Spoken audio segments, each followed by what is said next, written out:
Alright, good morning everybody. Coming at you with another tutorial on the DFS Army NHL Research Station. I just added a big update this morning. Really excited about it. Been working on this one for a little bit now. So, matchups, projected lines, pick'em tiers, stack breakdown. That's all the same. Nothing's changed there. What I have added though is I have a position by position breakdown of every player on the slate. Projected lines only gave us the top two lines. I got everybody. This is line 3, line 4. These are the scrubs that are riding the press box that rarely get any playing time. This has everybody on it. So I have that broken down for both FanDuel and another section for DraftKings. So right now I have centers, wingers, and defensemen. I'm hoping to add goalies within the next couple of days. Alright, so pretty simple enough. You got player name, team, who they're playing, season long points per game, salary compared to their DraftKings salary. You look at Nick Schmaltz here, 6,300 on FanDuel. That's $2,600 more than on DraftKings. If you're going to play him, well, one, that's telling you to avoid him because DraftKings, we all know DraftKings is better with their pricing. So one, that's telling you to avoid him because he sucks. Chicago sucks, I should say. But if you were going to play him, you're going to want to play him on DraftKings, where he's $3,700, $2,600 cheaper. So that's one good stat that we got going on there.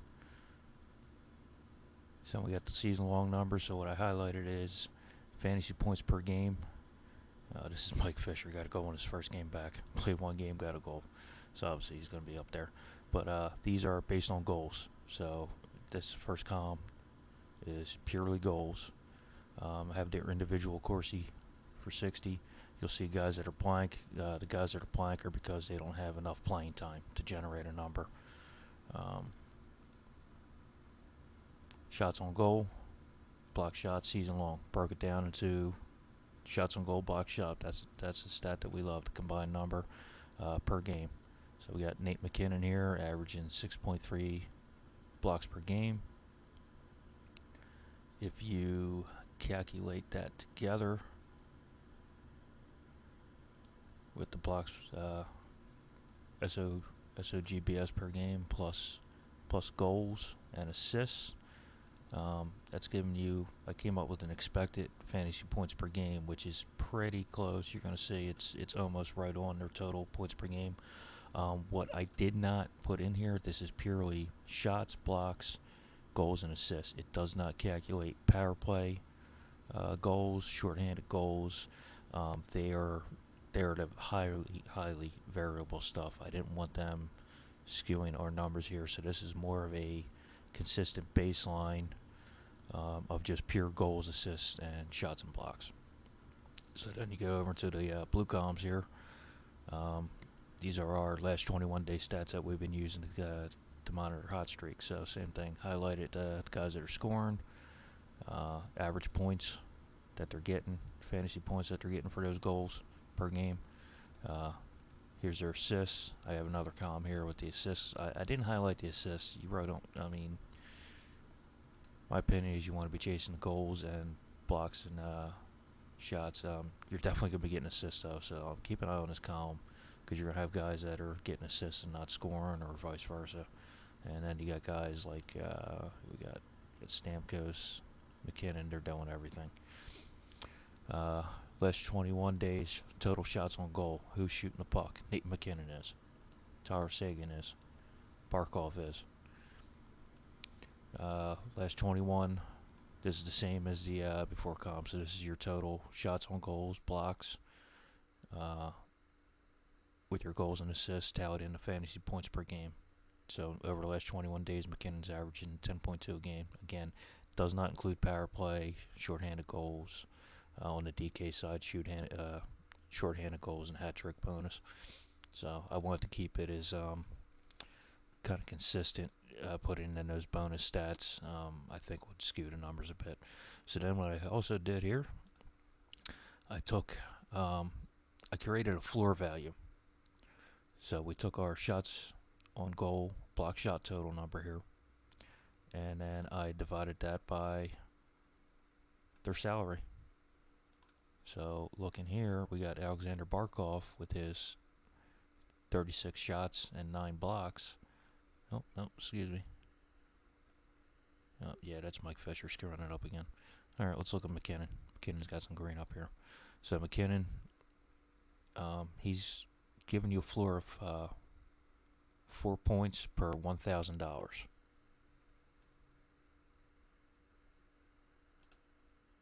So you look at his salary, $8,600. I might have to change how that. I might have to change the title of that, but anyway, that's a value multiplier. All right, he's giving you 4x.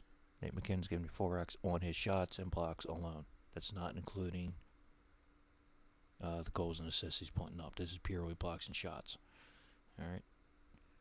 What we got here? We got Pierre-Edouard Bellemare. Former Flyer. Got drafted by the Knights. He's got a value of 3, but you want to be careful here. So, okay, he's 3,300. Dirt cheap. Averaging 4 points per game. 4 fantasy points per game with his floor value there. GPP player. Alright, so let's go on the DK side. Let's check out the wingers on DraftKings. Alright, Ovi. Highest fantasy points for the season, but as we're learning, he is very streaky. If he doesn't get rolling early in a game, he's going to give you a big fat 0. He's somebody I typically like to avoid in cash games, even when he's chalky. And everybody's telling me to play him. He's either gonna break the slate one way or the other. He's gonna either break your bank account by putting up a 0, or he's gonna break the slate by getting a hat trick. All right, Kucherov right behind him. Again, here's your value compared to DraftKings. So all these guys, or on FanDuel, I should say. So all these guys on DraftKings are cheaper. The pricing is different. So you're looking for big differences. Most of these guys are going to be cheaper on DraftKings, but you're looking for the big differences. So Gallagher, much cheaper on FanDuel. That's telling you might want to play him on FanDuel because his price is going up on DraftKings. FanDuel hasn't caught up yet. Same with Panarin. DraftKings changes their prices much quicker than FanDuel does, so that's the differences you want to look for. But anyway, stats are the same for both DraftKings and FanDuel. The only one difference between the forwards and the defensemen is with the defensemen, I highlighted the total block shots in the last 21 days. These are the guys getting you most of your blocks. You let a guy like Patrick Nemeth. 34 blocks, 17 shots in 10 games. Who's he play for? Colorado. This is a guy that hasn't been showing up on our radar because he's a second-line defenseman. But I'm hoping this is what this is going to do. This is going to highlight some of the plays we're missing. This is going to help us hopefully nail down some GPP plays, find some value cash plays that we've been overlooking. Maybe show us that we're valuing guys too high, that we've been riding pretty hard, or not valuing them enough. So, hope you guys get a lot out of this. And that's it. All right, for anybody watching this on YouTube, and we'll be putting this up on Twitter, dfsarmy.com, coupon code KICKSAVE. We got plenty of tools. We got plenty of great coaches. Go down and, membership gets you Slack all day long. From 7:30 in the morning when I update the research station all the way until lock. There will be coaches. There will be daily players in here talking strategy. All right, guys. Good luck.